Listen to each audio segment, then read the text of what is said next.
Dans une petite ville du Texas, un cambriolage tourne mal. Pour la victime, c'est le début d'un voyage au bout de l'horreur. Un crime effroyable, aux multiples témoins. Relève-toi! L'histoire sordide et terrifiante d'une innocente aux mains d'un groupe d'adolescents, racontée pour la première fois à la télévision par une jeune mère, prise dans le tourbillon d'une liaison fatale.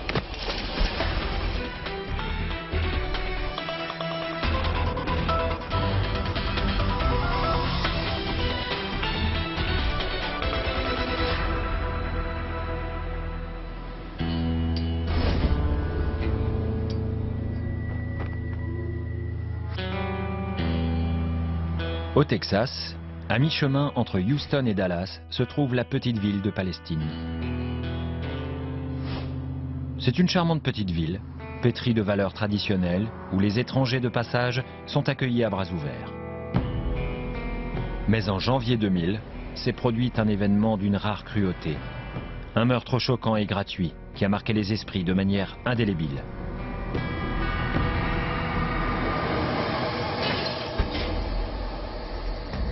« 26 janvier 2000, 23h.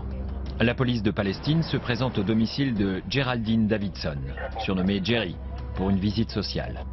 Enseignante à la retraite, Jerry est aujourd'hui organiste. Âgée de 84 ans, elle vit seule depuis la mort de son mari.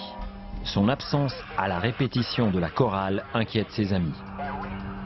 Nous avons regardé par la porte et les fenêtres pour voir s'il y avait quelqu'un. Étant donné son âge, elle était peut-être malade ou blessée à la suite d'une chute. Situation suspecte. Les 3 enfants de Jerry sont également sans nouvelles. Je m'étais dit qu'elle avait dû s'absenter pour aller faire des courses chez Tyler ou ailleurs. Ça lui arrivait souvent de faire ça.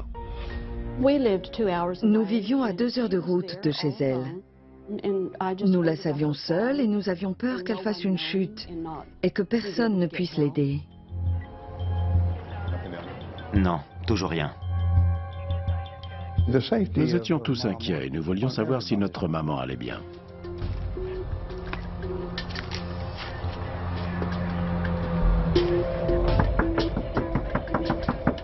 Madame Davidson? La porte de derrière est ouverte. Madame Davidson? Je n'ai vu ni entendu personne. La maison était très propre et parfaitement rangée. En l'absence d'éléments suspects, le sergent Muniz estime qu'il est inutile d'explorer le reste de la maison. Nous avons conclu qu'elle avait dû prendre sa voiture et qu'elle allait revenir plus tard dans la soirée.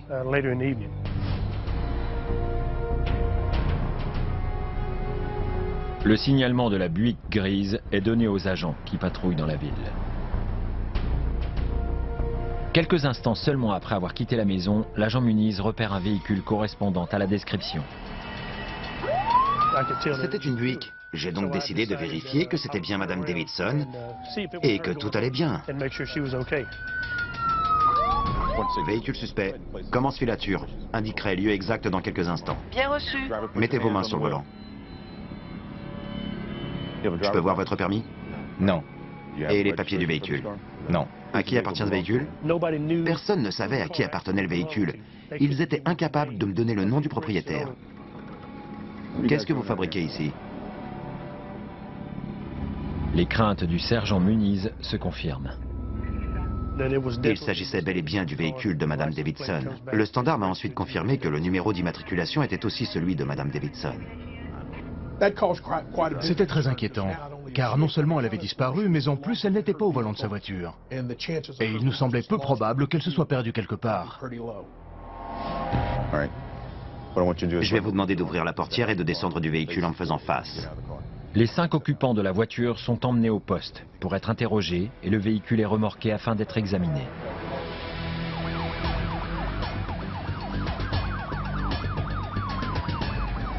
Inquiets, les policiers retournent au domicile de Jerry.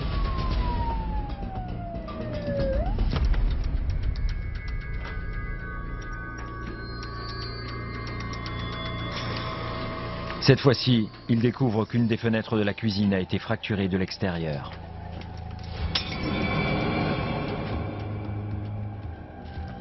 Les tiroirs sont grands ouverts. Ils ont visiblement été retournés. Les policiers découvrent que la maison a été mise à sac. Le bureau du procureur est immédiatement alerté. À cet instant, on ne parle pas encore de meurtre, mais clairement la sonnette d'alarme est tirée. Nous venons de trouver des gens au volant de sa voiture ainsi que plusieurs éléments suspects à bord du véhicule. De toute évidence, il est arrivé quelque chose à Geraldine Davidson. La police interroge les 5 jeunes gens. Ils affirment avoir emprunté la voiture en échange de drogue. Les gens utilisent le crack comme monnaie d'échange. S'ils n'ont pas d'argent, ils peuvent l'échanger contre ce qu'ils appellent une voiture de location. Depuis quelques années, de nombreux dealers ont élu domicile dans certains quartiers de Palestine, non loin de la maison de Madame Davidson. Toute la partie sud de Palestine a connu un regain de criminalité, ça ne fait aucun doute. Et le quartier est connu de ceux qui désirent acheter des stupéfiants. L'enquête progresse rapidement et les policiers obtiennent un nom. Les occupants du véhicule prétendent que la voiture leur a été louée par Daniel Simpson, un criminel bien connu des autorités locales. Il a eu affaire à la justice par le passé pour des crimes violents ainsi que d'autres infractions. Une altercation avec sa petite amie a failli tourner au drame. Non mais écoute-toi! Lâche-moi! Me pousse pas à bout, j'ai pas besoin de toi! Pourquoi t'es comme ça? Je suis pas un méchant! J'ai toujours été à tes côtés! Je m'en vais! Ah ouais, tu pars! La jeune femme décidera de ne pas porter plainte. Il instrumentalise sa colère et ses comportements violents. Ce sont des outils à sa disposition. Je pense que son profil, par de nombreux aspects, est celui d'un psychopathe. La souffrance chez autrui ne le freine pas et ne modifie pas ses comportements.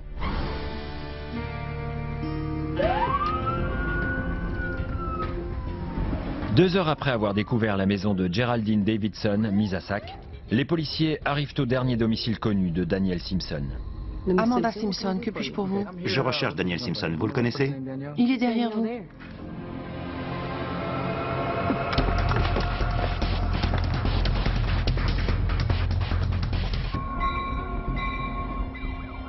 Poursuivi par les forces de l'ordre, Simpson parvient à prendre la fuite.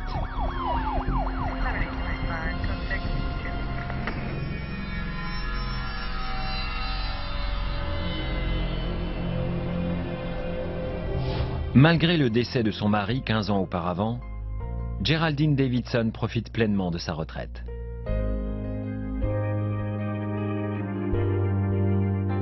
Très appréciée de ses élèves, elle enseignait l'histoire et la musique au collège.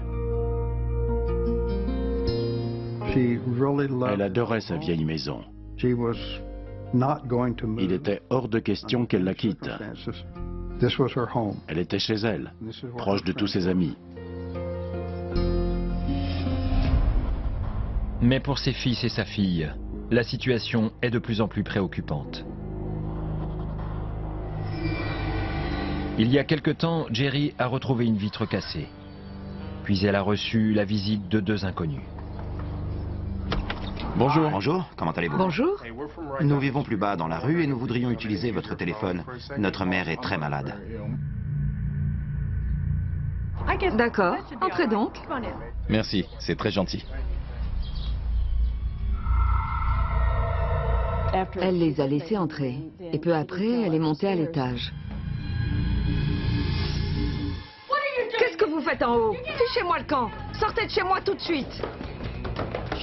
Elle les a poursuivis dans l'escalier jusqu'à la porte. En racontant la scène, elle rigolait. Elle avait l'air fière d'avoir pu les chasser hors de sa maison.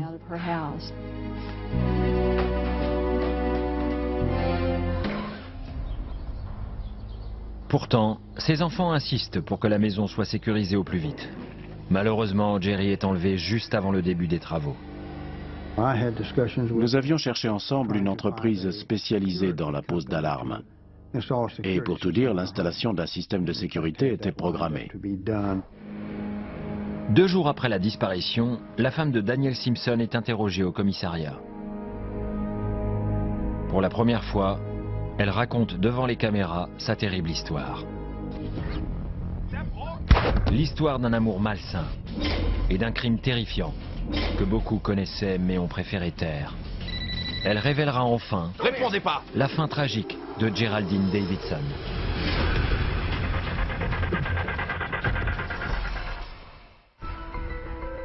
La police de Palestine, au Texas, enquête sur la disparition de Geraldine Davidson. Plus tôt dans l'après-midi, Jerry devait donner une leçon de piano à un petit garçon, le fils d'Alice Brewer. Mais quand la mère et ses enfants se présentent chez elle, elle ne répond pas à la porte. Nous avons toqué à la porte, mais sans réponse. Alors les enfants ont fait le tour de la maison pour voir si elle était chez elle, mais ils n'ont rien vu. Je suis allée dans le garage et la voiture n'était plus là. Il y avait clairement un problème. Ce n'était pas son genre de disparaître. Je me suis demandé ce qui se passait. Est-ce qu'elle a des ennuis? Est-ce qu'elle est blessée?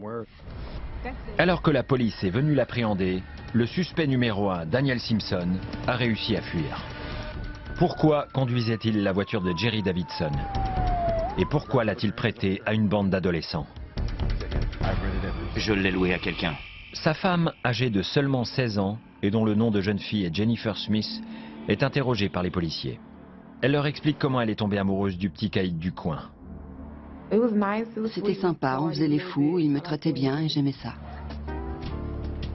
Elle tombe éperdument amoureuse de Simpson, et l'école passe rapidement au second plan. À la fin du collège, l'école ne m'intéressait plus parce que tout ce que je voulais, c'était être avec Daniel. Je voulais rien d'autre qu'être avec lui. Il allait parfois en cours quand il en avait envie. Cette amourette ne plaît pas du tout à la mère et au beau-père de Jennifer, qui estime que Simpson est un garçon à problème. C'est devenu tendu parce que ma famille faisait tout pour nous séparer. Selon eux, ils ne pouvaient que me faire du mal, mais moi, je voulais être avec lui. Donc j'ai continué à le fréquenter. Jennifer ne compte pas laisser qui que ce soit les séparer.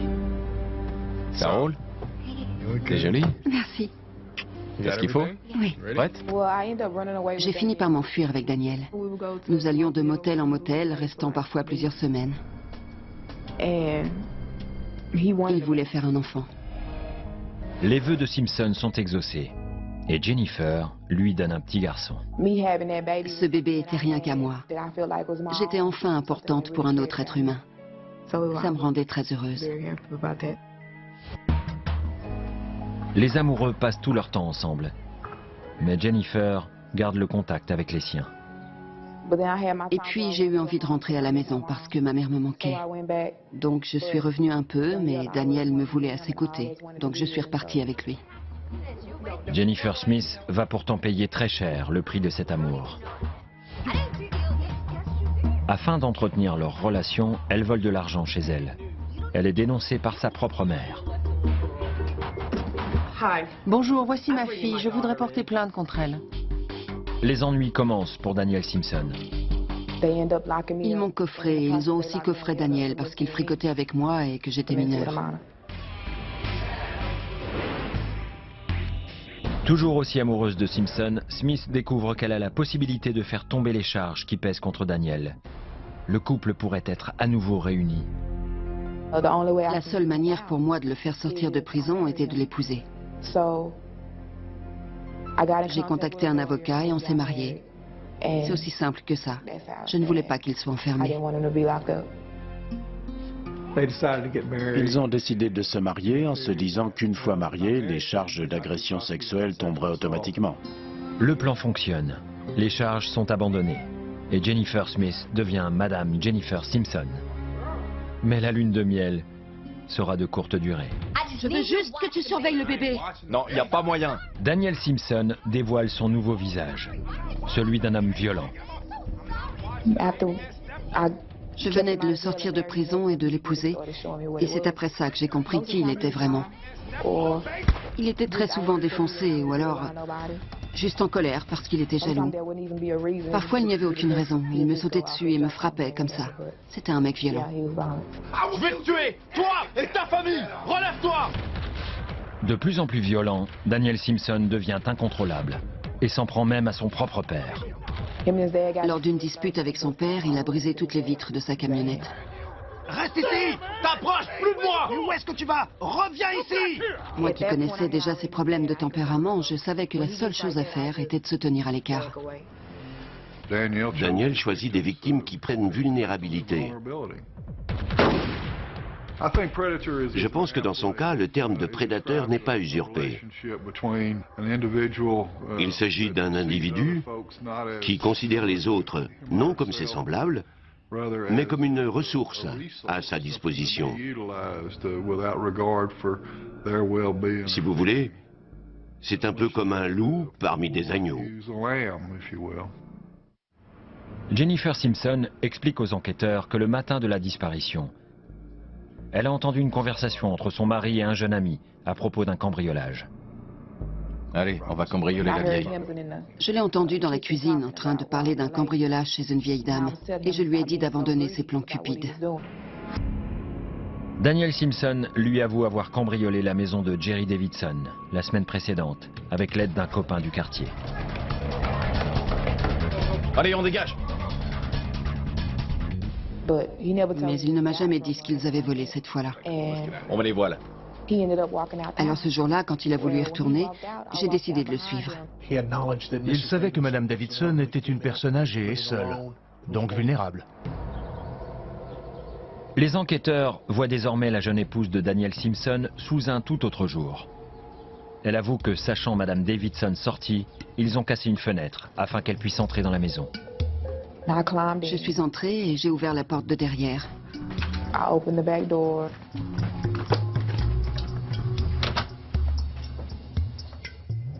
On a fouillé la maison.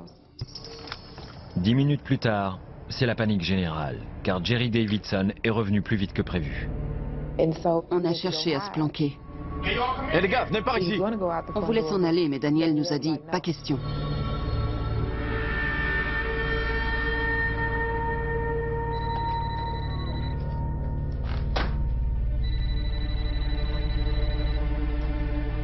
J'ai entendu le téléphone sonner et puis tout à coup... Répondez pas! Où est l'argent? Assieds-toi là, ferme-la et écoute bien! Je reviens de la banque. Si tu bouges, je te tue! Et Daniel lui disait sans cesse de la fermer, puis il m'a demandé de venir. Amène-toi! Retiens-la! Pitié! Elle m'a dévisagé comme si elle se disait « c'est une fille ». Tais-toi! Et elle avait peur. J'ai bien vu dans ses yeux qu'elle avait peur. Les cambrioleurs n'ont rien prévu pour attacher leurs victimes. Ils se saisissent de la première chose qui leur tombe sous la main. Un petit ruban adhésif. Ferme-la, tu me saoules! Mais serre bien, vas-y! Je veux plus l'entendre! J'ai dû lui en mettre sur la bouche parce qu'elle essayait de se débattre et elle criait. Je lui disais tout le temps « s'il vous plaît, arrêtez ». Daniel Simpson revient avec un oreiller. L'atroce calvaire de Geraldine Davidson ne fait que commencer. Tenez-la! Allez, on se bat! On y va, on y va, on y va! Dehors, Geraldine Davidson pense qu'elle a peut-être une dernière chance de s'échapper. Tu peux plus rien faire! S'il vous plaît, laissez-moi partir. Est-ce que quelqu'un entendra ses cris de détresse et pourra lui porter secours? Au secours, aidez-moi!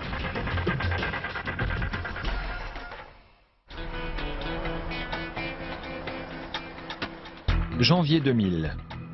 Les enquêteurs de Palestine, au Texas, écoutent attentivement le récit de Jennifer Simpson. Elle raconte comment elle, son mari et un adolescent de 13 ans ont cambriolé le domicile de la pauvre Madame Davidson avant de la kidnapper. Un simple bout de ruban adhésif autour de la bouche. Elle tente désespérément d'attirer l'attention. Tu peux plus rien faire! Il s'est mis à me hurler dessus en me reprochant d'avoir mal mis la bande adhésive sur sa bouche. Il m'engueulait. Ils ont fini par la mettre dans le coffre. Et là, j'ai compris que c'était sérieux. Puis ils vont faire un petit tour, achètent de la marijuana et fument des pétards trafiqués avec du formaldéhyde. En fait, ça augmente l'effet et ça fait perdre les pédales. Alors que ses ravisseurs arrivent au domicile de la tante de Simpson, Geraldine Davidson essaie tant bien que mal de s'extirper du coffre de la voiture. Ouais mec, c'est dingue. Daniel Simpson cherche à savoir où il pourrait revendre la voiture. C'est ta copine dans ta voiture? C'est pas ma voiture, c'est la sienne. Elle commence à lui raconter les affaires qu'elle a sur le feu.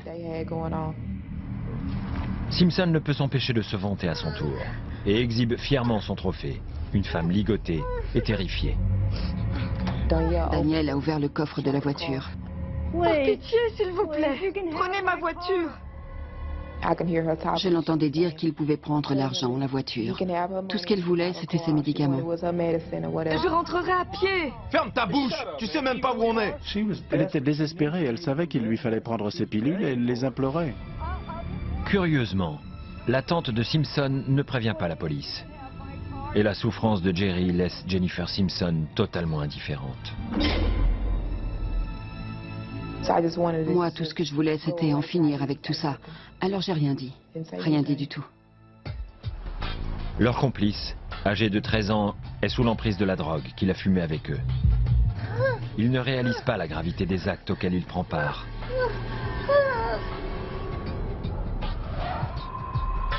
Les trois ravisseurs passent prendre Lionel, 15 ans, le frère cadet de Simpson.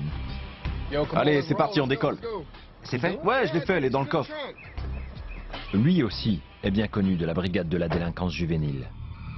Il possède une réputation violente et a été accusé de tentative de meurtre envers son père. Il en est arrivé à cogner son père à la tête avec une batte de baseball. Excité par la prise d'otage, il est impatient de montrer à son grand frère qu'il est un vrai dur, lui aussi.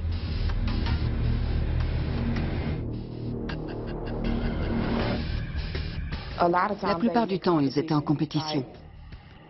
Qui sera le plus dur? Qui osera faire tel truc? Qui ira tabasser un tel? Des trucs dans le genre. La libération de Geraldine Davidson n'est plus à l'ordre du jour. Une fois que Lionel est arrivé sur le coup, la donne a changé. Daniel pouvait faire une croix sur ses plans, quels qu'ils soient. Maintenant, il allait écouter Lionel.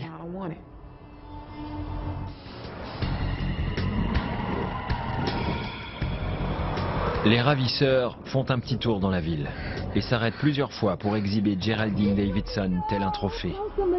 Laissez-moi partir, s'il vous plaît. Laissez-moi sortir, dites-lui quelque chose. Ils ouvraient le coffre. Aucun de ces individus n'a appelé la police pour signaler sa présence. Pour essayer de comprendre pourquoi ils passent leur temps à la montrer et à l'accabler, il faut se projeter dans une forme de culture de la colère. Ces jeunes évoluaient dans le milieu des gangs de rue. Tous les individus à qui Madame Davidson a été montrée faisaient partie de ce milieu. Être capable de faire quelque chose d'aussi violent et implacable vous assure un statut. C'est ainsi que vous gagnez l'estime de vos semblables. Laissez-moi partir, au secours! À l'aide! Dans quel monde vit-on?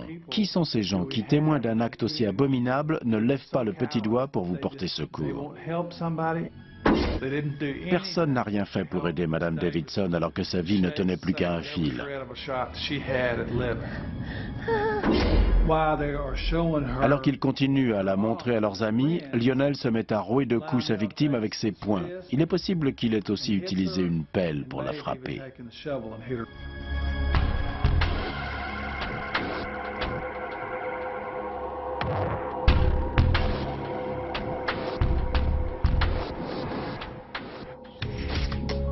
L'analyse des empreintes digitales retrouvées sur la carrosserie de la voiture laisse penser qu'une dizaine de personnes ont vu Jerry ce jour-là.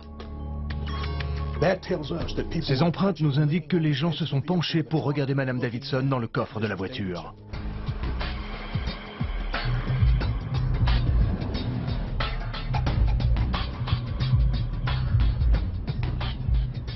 S'arrêtant pour manger dans un fast-food, les ravisseurs sont filmés par les caméras.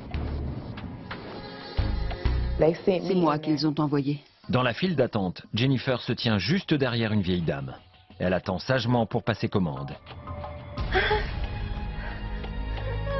Et payer avec l'argent de Geraldine Davidson.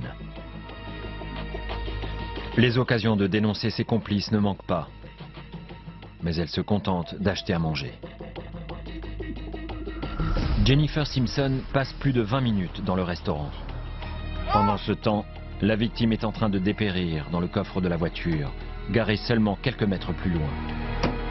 Fatigué d'attendre, Lionel entre dans le restaurant pour aller chercher sa belle-sœur. Lionel est venu me dire qu'elle commençait à faire du bruit dans le coffre et qu'il fallait y aller. Ça fait 3 quarts d'heure. Allez, manque-toi. C'est bon, mec. On a des cheeseburgers au bacon. Au bacon? À boule. Donne-moi mon sandwich, mec. Attends! Pitié, s'il vous plaît. Va falloir lui faire un sort à celle-là. Sachant pertinemment qu'il n'est plus question de libérer Jerry, le groupe discute de la suite du programme. Lionel voulait la balancer dans une rivière après l'avoir ligotée.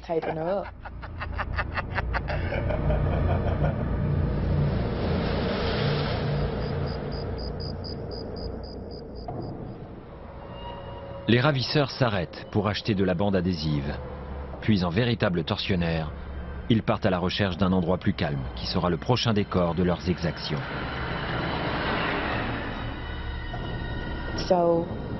Nous sommes arrivés dans une impasse et Lionel et Daniel sont sortis de la voiture.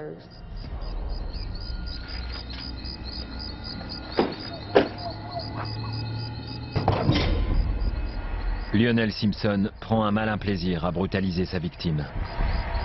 Il l'a attachée au bout d'une corde et il s'est mis à la balancer un peu partout. Daniel lui a dit d'arrêter, mais Lionel était dans son délire. Ensuite, Lionel lui a mis du ruban sur la bouche. Tais-toi, tais-toi. Il l'a retournée, lui a mis les mains dans le dos et il lui a attaché les bras avec du ruban. Elle était étendue sur le sol. Lionel l'a ramassée.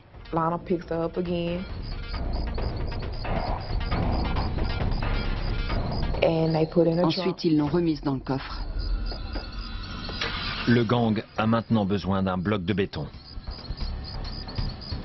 Alors Daniel nous a emmenés dans une vieille baraque où lui et son frère avaient vécu. Lionel est sorti de la voiture. Et j'ai entendu des bruits de coups de poing. Ta gueule! Quand il est remonté dans la voiture, Daniel lui a demandé « Tu l'as tapé ?» Et Lionel a répondu « Ouais ». Allez, c'est bon. On se tire. Calmez, mec. Tu pètes les plombs. On se tire. Et je me souviens que je me disais « Pourvu qu'on en finisse ». Prenant la direction du nord-est, ils suivent un chemin de terre qui les mène au bord de la rivière Neches. On peut imaginer à quel point elle était terrifiée. Je suis sûr qu'elle devait implorer le Seigneur. « Pitié, venez-moi en aide !» Le calvaire de Jerry dure depuis bientôt 7 heures.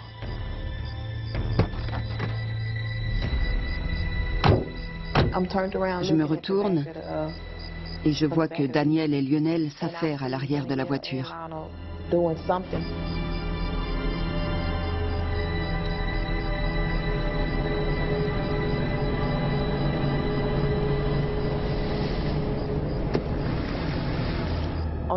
La seule chose que je pouvais voir, c'était leurs bras.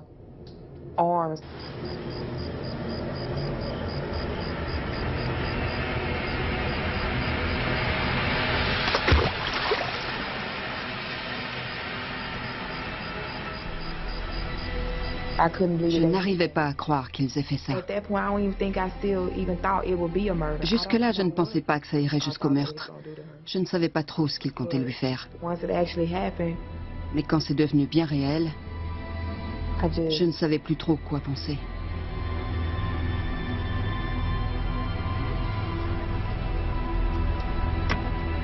Et puis l'instant d'après, ils sont revenus dans la voiture. Daniel a mis le contact et on est parti.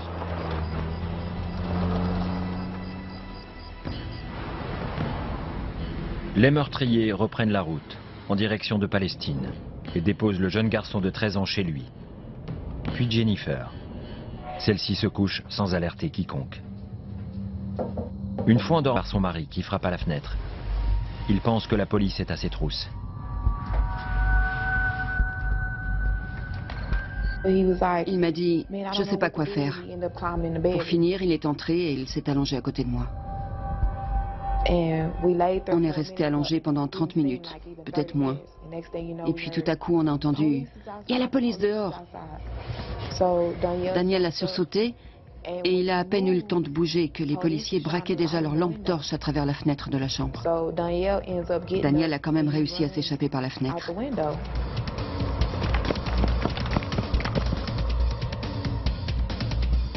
Et a semé la police. Je suis sortie pour voir ce qui se passait et il y avait un tas de policiers autour de la maison.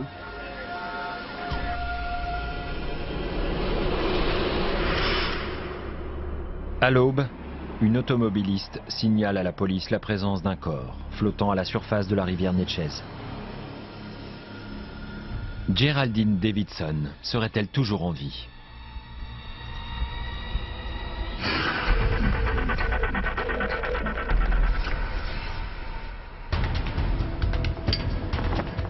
La police de Palestine au Texas enquête sur la disparition d'une retraitée, Jerry Davidson.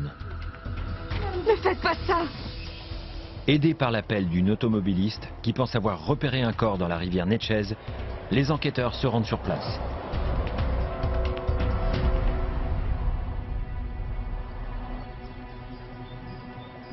J'ai trouvé des traces de pneus ici.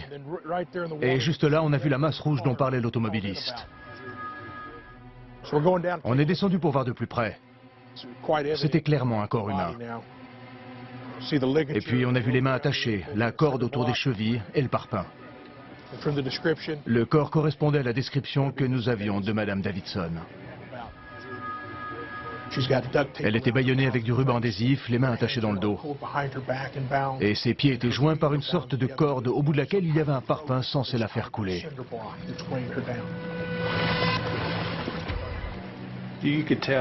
Sa bouche était déformée. Elle avait visiblement reçu des coups. Un des policiers reconnaît la victime. Devant lui, le corps sans vie de son professeur de 5e. Il est évident qu'elle ne représentait pas une menace ou un danger pour ses ravisseurs. Cette mort violente et inutile m'a profondément touché.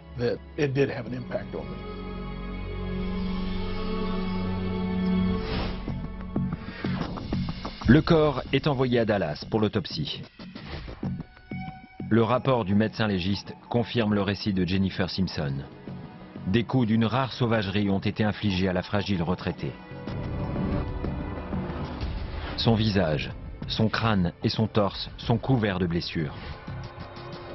Geraldine Davidson a connu une fin abominable. L'autopsie a révélé qu'elle était encore en vie quand son corps a été jeté dans la rivière. Elle a été balancée dans la rivière, consciente qu'elle était sur le point de mourir seule dans une eau glaciale. Ligotée, lestée par un bloc de béton et jetée dans des eaux glaciales, Geraldine Davidson est morte par noyade. Sa famille a été traumatisée par la cruauté de son meurtre. Nous nous sommes soutenus moralement les uns les autres et nous avons beaucoup pleuré, ne sachant pas vraiment où nous en étions. Comment fait-on pour surmonter un tel drame? Toute la communauté est horrifiée par cette tragédie et par chaque détail sordide de la douloureuse agonie.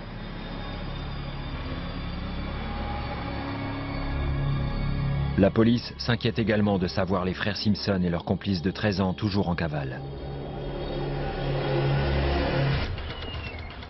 Mais les enquêteurs ont une piste.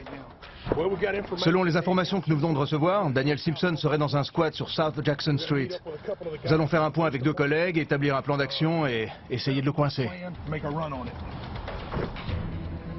Le petit frère de Daniel, Lionel, est peut-être aussi sur les lieux, un repère de drogués. Encore une fois, Daniel tente de prendre la fuite. Plus un geste! Bouge pas. Je le tenais en joue. Il était coincé. Et puis on l'a placé en garde à vue. Lionel Simpson est également menotté et arrêté. Le jeune garçon de 13 ans est appréhendé à son domicile et placé dans un centre de détention pour délinquants juvéniles.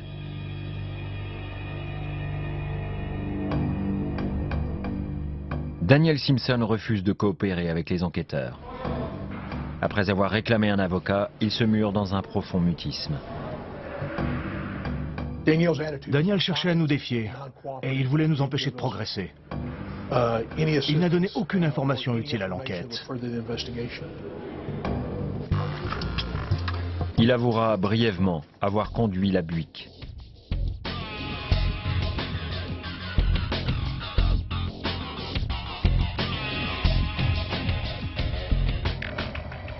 Son frère, lui, accepte de faire une déposition par écrit. Il n'avait pas l'air de se rendre compte de la gravité du crime qu'il venait de commettre.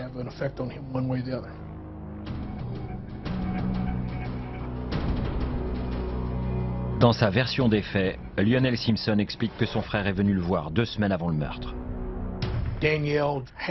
Daniel avait élaboré un plan pour cambrioler le domicile de Madame Davidson, prendre tout ce qu'il pourrait chez elle, puis s'enfuir en volant sa voiture. L'idée était de revendre le butin à un receleur et de se faire de l'argent. Lionel ne nie pas toute implication dans le meurtre de Geraldine, mais il affirme qu'il ne l'a pas jetée dans la rivière. C'est lui, non c'est elle, non c'est lui. Tout le monde se refile le bébé.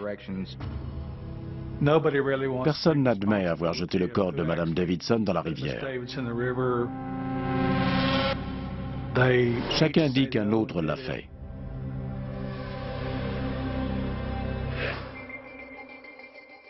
Grâce aux empreintes prélevées sur le coffre, les enquêteurs sont en mesure de prouver que seuls les frères Simpson l'ont ouvert.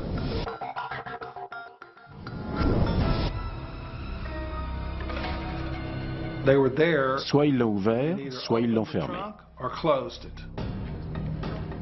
Les enquêteurs disposent maintenant de suffisamment d'éléments à charge pour poursuivre les 2 frères pour meurtre. Il nous semblait clair que les 4 individus Si tu bouges, je te tue! étaient impliqués dans le meurtre. Par la suite, ils ont tous été inculpés pour meurtre qualifié. Le docteur David Self, psychiatre, est chargé par le procureur de déterminer le profil psychologique de Daniel Simpson. Il était très infantile sous de nombreux aspects. Réponds pas, ferme-la! Pourtant, si on s'en tient aux faits, il a fait preuve d'une cruauté extraordinaire et ses actions étaient empreintes de haine.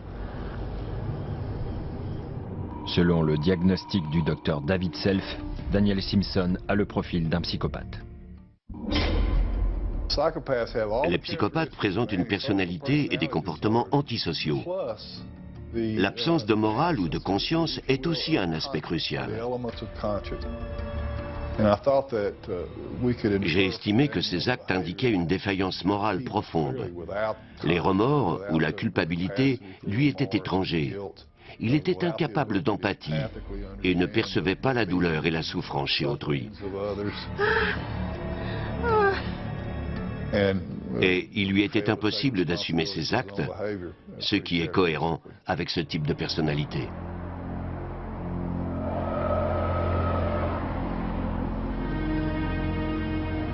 Un mois plus tard, Daniel, Lionel et Jennifer Simpson, ainsi que leurs complices de 13 ans, sont inculpés de meurtre qualifié devant le grand jury du comté d'Anderson.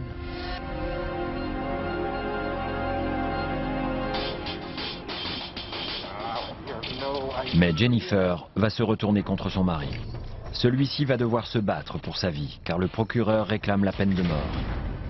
Mais l'accusation subit un sérieux revers. Un juge décide d'exclure du dossier un élément capital. L'intégralité d'un témoignage est maintenant inutilisable devant les jurés. Cette décision pourrait bien offrir une porte de sortie inespérée aux criminels.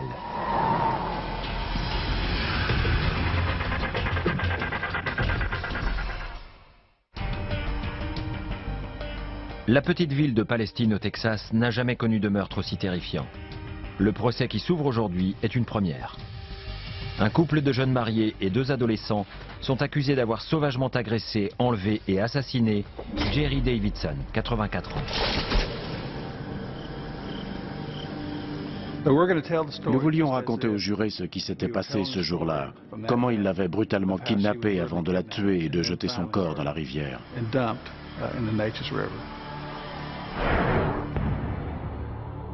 Je te dis, on va aller cambrioler la vieille. Et on va la dépouiller de tout ce qu'elle a, mec. Tout. En échange d'une transaction pénale, l'adolescent de 13 ans est contre les autres. Nous avons négocié avec lui parce que son degré de responsabilité dans le meurtre était minime. Poursuivi en tant que mineur, il plaide coupable et reçoit une peine de prison égale à son âge, 13 ans. Jennifer Simpson et Lionel Simpson seront bientôt poursuivis en tant qu'adultes. Mais leur âge au moment des faits, moins de 21 ans, rend la peine de mort inapplicable. Le procès exacerbe la colère de la communauté et attise les passions. Les audiences sont donc déplacées dans un comté voisin. Alors que son procès touche à sa fin, Jennifer Simpson accepte un marché. L'offre prévoit une peine de prison à vie avec possibilité de libération conditionnelle après 30 ans. C'est là son unique chance de sortir un jour de prison. Mais son mari et son beau-frère. Pour la première fois devant les caméras, elle explique être tiraillée par sa conscience. Je me demande sans cesse, et si j'avais dit quelque chose? Si j'avais eu plus de courage, est-ce que j'aurais pu la sauver et empêcher le meurtre? Dès l'ouverture du procès de Lionel Simpson, l'accusation essuie un cruel revers. Son témoignage ne peut être utilisé contre lui à cause d'une erreur de procédure dont la défense a tôt fait de s'emparer. La loi est très claire, il faut contacter les parents et nous ne l'avons pas fait. Le dossier à charge est pourtant suffisamment fort et le procureur obtient la condamnation. Lionel devra purger une peine de prison à vie assortie d'une peine incompressible de 40 années. Dans une lettre adressée à sa mère, Daniel accuse sa femme d'être l'instigatrice et va même jusqu'à suggérer que c'est elle qui a jeté le corps dans l'eau pendant qu'ils attendaient dans la voiture. Allez, on se casse. Dépêche-toi, on se barre de là. Il a raconté que c'est moi qui avais jeté la victime dans la rivière et que je conduisais la voiture. Je ne comprends pas pourquoi il est allé raconter ça. Cette version ne tient pas debout. Nous savons très bien qui donnait le là. D'abord Daniel, puis Lionel.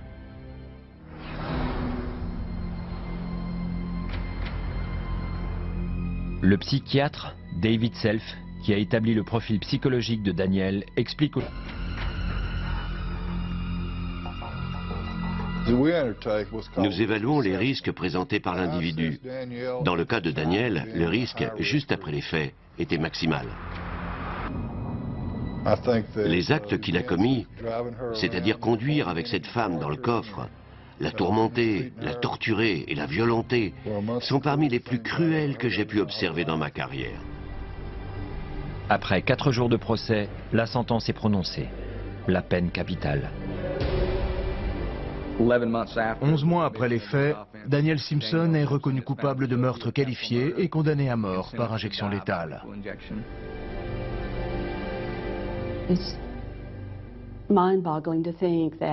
C'est invraisemblable d'imaginer que certains êtres humains traitent ainsi leurs semblables ou ne s'indignent pas devant de tels comportements.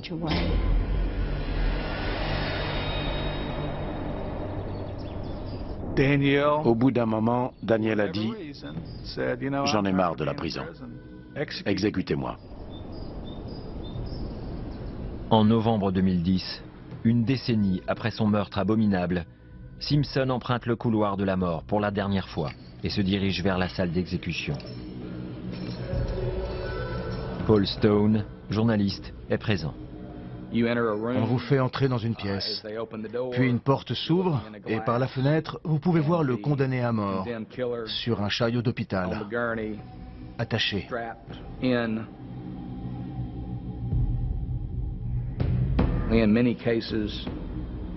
n'est pas rare que le condamné implore le pardon de la victime et de la famille. Daniel Simpson n'a rien fait de la sorte. Vous allez me manquer! Je suis prêt! Je suis prêt. 9 minutes après l'injection, le décès de M. Simpson était prononcé. Ça ne m'a pas du tout soulagé. Quand je repenserai à ma mère, je me souviendrai toujours qu'elle a été tuée sauvagement, torturée et tuée à petit feu. Son meurtrier, lui, en revanche, est tranquille. La famille de Geraldine Davidson ne parvient toujours pas à comprendre comment tant de personnes ont pu voir leur mère ligotée dans ce coffre sans alerter la police. Ces gens ont regardé et n'ont rien fait. À mes yeux, ils sont tout aussi coupables que ceux qu'on a jetés en prison ou exécutés. Quelqu'un aurait pu et aurait dû arrêter ce meurtre.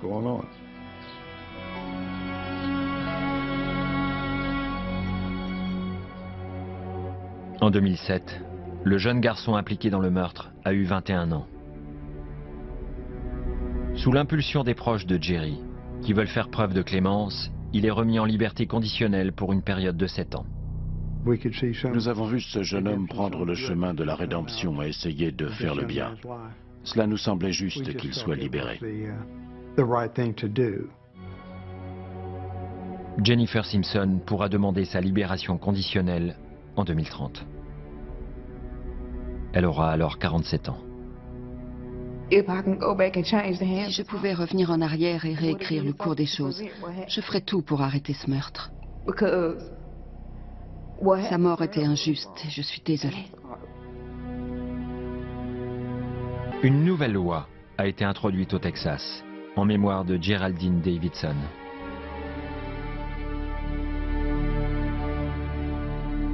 Désormais, être témoin d'un crime sans le signaler est une infraction criminelle.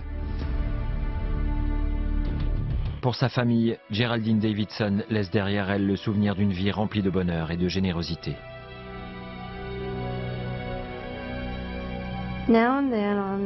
Parfois, quand je suis un peu morose, l'image de ses petites mains dans l'eau glaciale de la rivière où elle a trouvé la mort me traverse l'esprit. Mais bien vite, je chasse cette image et je songe à ses mains pleines de vie en train de jouer toutes ces belles musiques. Les mains d'une femme qui a pris la vie à bras-le-corps pendant 84 ans. Je pense que c'est ainsi qu'elle voudrait qu'on se souvienne d'elle. Il arrive parfois que l'on se retrouve face à des personnes au comportement totalement inexplicable. Et il est impossible de concevoir ce qui les a poussés à agir ainsi. Allez, c'est parti, dépêche-toi! À l'instant fatidique où Lionel a pris place à bord du véhicule, une liaison fatale est née et a engendré la mort. Entre les deux frères, une forme de synergie s'est créée. Ils pouvaient déclencher bien plus de violence ensemble que séparés.